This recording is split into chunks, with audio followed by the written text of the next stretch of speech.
Tuhan sertamu. Dan sertamu juga. Injil suci Yesus Kristus menurut Markus. Dimuliakanlah Tuhan. Pasal 1 ayat 12 sampai dengan 15. Sekali peristiwa Roh memimpin Yesus ke padang gurun. Di padang gurun itu ia tinggal 40 hari lamanya dan dicobai oleh iblis. Yesus berada di sana di antara binatang-binatang liar dan malaikat-malaikat melayani dia. Sesudah Yohanes Pembaptis ditangkap, datanglah Yesus ke Galilea memberitakan Injil Allah. Yesus memberitakan, waktunya telah genap, kerajaan Allah sudah dekat.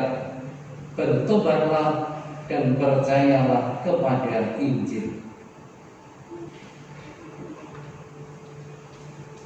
Demikianlah Injil Tuhan.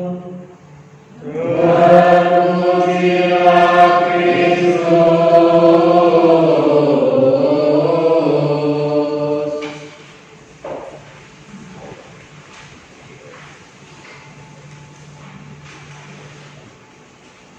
Saudara-saudariku yang terkasih,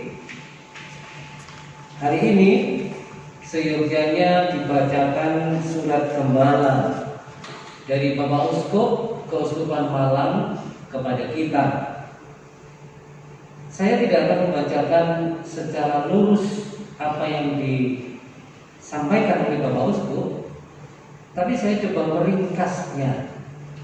Semoga ringkasan yang saya buat ini dapat menjembatani Injil maupun bacaan pertama hari ini dengan pesan yang disampaikan oleh Bapak Uskup kepada kita. Nah, saudara-saudari, ini sebetulnya ada 4 halaman. Tak bocor suwe. Maka saya coba meringkasnya. Kisah tentang air bah. Memang kisah tentang air bah ini ada sebagian orang yang meyakini kebenaran secara tertulis dan historis. Tapi ada juga sebagian orang yang meragukan kisah itu. Memang dari satu sisi, jika ditinjau hanya semata dari sejarah atau historis, barangkali banyak ketidakcocokan. Tetapi tokoh tentang Nabi Nuh sendiri adalah sebuah kebenaran, bahwa Nabi Nuh hadir di tengah kehidupan sebagai orang yang saleh, sebagai orang yang takwa kepada Tuhan. Nah, di sisi lain, orang yang meyakini kisah ini tentu berbasiskan landasan iman, bahwa peristiwa yang dialami oleh Nuh, keluarganya dan orang-orang sebangsanya dengan peristiwa datangnya air bah adalah sebuah kebenaran yang hendak menyampaikan kebenaran keadilan Allah di hadapan manusia. Nah, karena itu saudara-saudari, di tengah peristiwa itu tentu amat sulit untuk membayangkan bagaimana air bah itu sesungguhnya terjadi. Tetapi saya mencatat bahwa pada tanggal 5 September 1887 di Cina ada sebuah sungai besar yang mungkin kita kenal. Sungai itu bernama Sungai Huanghe. Dan Sungai Huanghe ini yang kemudian juga dikenal sebagai Sungai Kuning pernah meluap, dan luapannya itu luar biasa. Barangkali orang akan menyebutnya bahwa luapan Sungai Kuning ini atau Sungai Huanghe ini itu ibarat air bah yang mungkin sejamak, yang mungkin mirip dengan yang tergambarkan dalam zamannya Nabi Nuh. Dan Anda tahu bahwa luapan sungai Buanggi ini membenamkan 2 juta orang. Dan dinyatakan di sana lebih dari 1.300.000 orang meninggal dunia. Itu berarti luapan itu begitu luar biasa, sehingga korban yang dinyatakan tewas juga begitu luar biasa. Gambaran lain, mungkin kita juga dapat sedikit membandingkannya dengan peristiwa tsunami 26 Desember 2004. Dan kita tahu peristiwa tsunami 26 Desember 2004 itu menewaskan lebih kurang 230.000 hingga 280.000 orang. Maka tergambar dalam pikiran kita begitu dahsyatnya air bah itu yang melanda umat manusia. Nah, saudara-saudari yang terkasih, apa yang terbayangkan ketika kita disodori dengan bacaan berbicara tentang air bah? Tentu yang pertama tergambar dalam pikiran kita adalah sebuah kengerian, sebuah kehancuran yang luar biasa, sebuah kerusakan global yang melanda kehidupan manusia dan alam semesta. Di sisi lain, di hadapan kengerian yang demikian itu, bisa jadi kita berpikir bahwa Allah kok begitu kejam, Allah kok begitu sewenang-wenang terhadap ciptaannya. Tentu pikiran seperti ini bisa saja terjadi dalam kehidupan kita. Tetapi kalau kita pandang bahwa dalam kehidupan sosial selalu berlaku hukum, kejahatan yang besar akan menimbulkan akibat yang besar pula.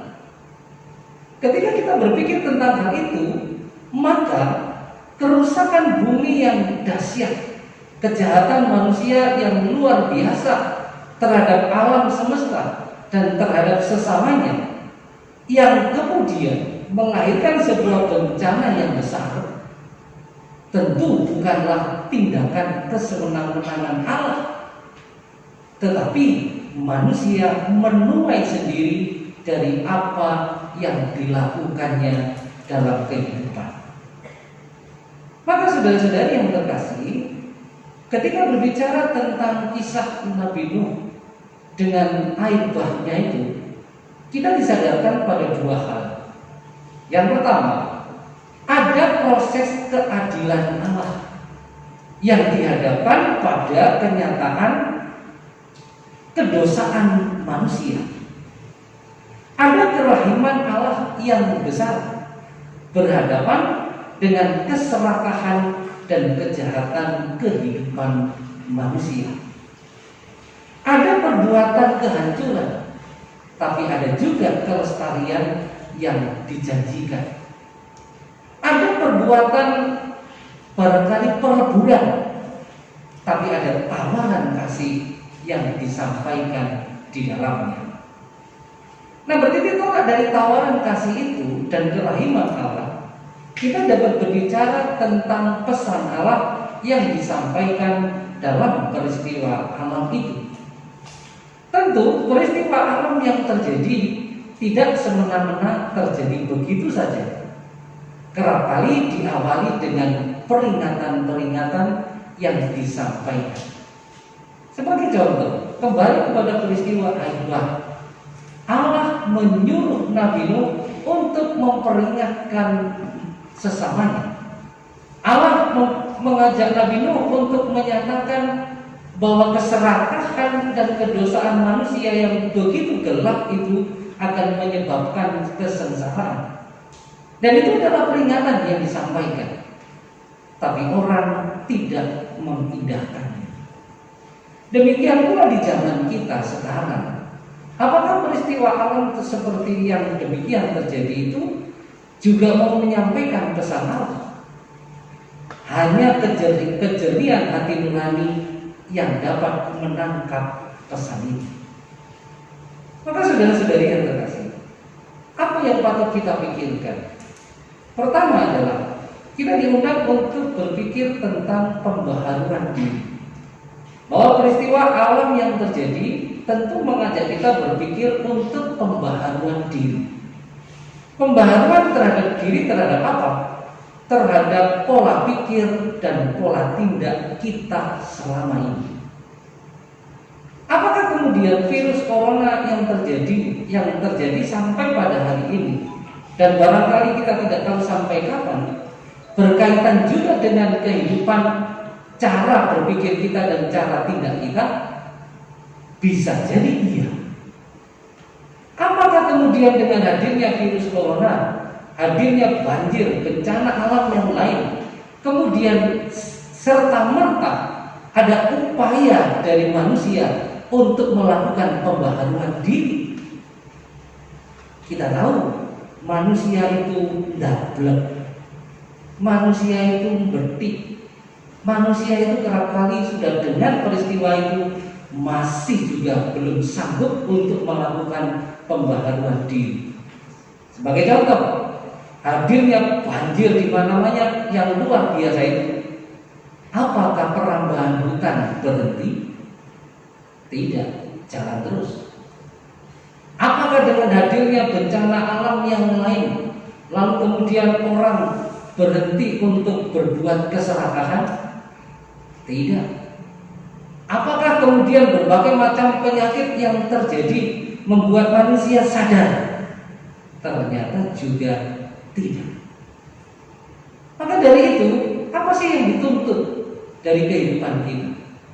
Hari ini bersama dengan pesan Bapak Uskup, kita diundang untuk melihat apa yang disodorkan oleh Yesus, bahwa setiap peristiwa selalu menghendaki kita untuk berefleksi, melakukan tindakan pembaharuan diri. Nah, salah satu tindakan pembaharuan diri yang patut kita lakukan adalah peristiwa pantang dan puasa.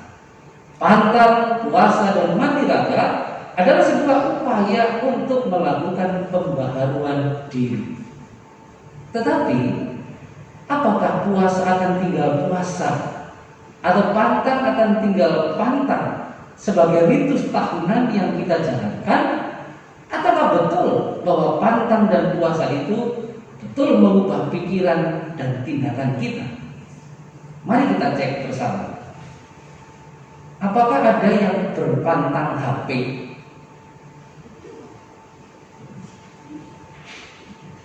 Loh, saya tanya nih, katanya pantang itu kan sesuatu yang paling digeluti.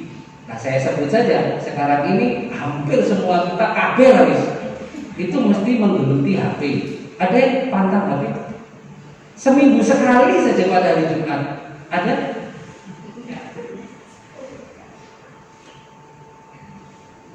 Saya hari Jumat kemarin saya coba pantang HP. HP itu tak kelihatan dari pagi lalu sampai malam saya biarkan saja. Hasilnya apa? Orang-orang protes. Oh, ini kemana saja? Bukan pun gak kena duit, agak dibahas semua tuh. Rame sekali. Ya saya terang saja ya surah popor sekali waktu. Mungkin anak-anak juga akan membela diri. Loh, gimana kita mau pantang HP? Mau kita juga pelajarannya pakai HP. Maksud saya begini, pelajaran oke pakai HP, tapi setelah pelajaran berhenti gak main game. Gua akan tangan ini.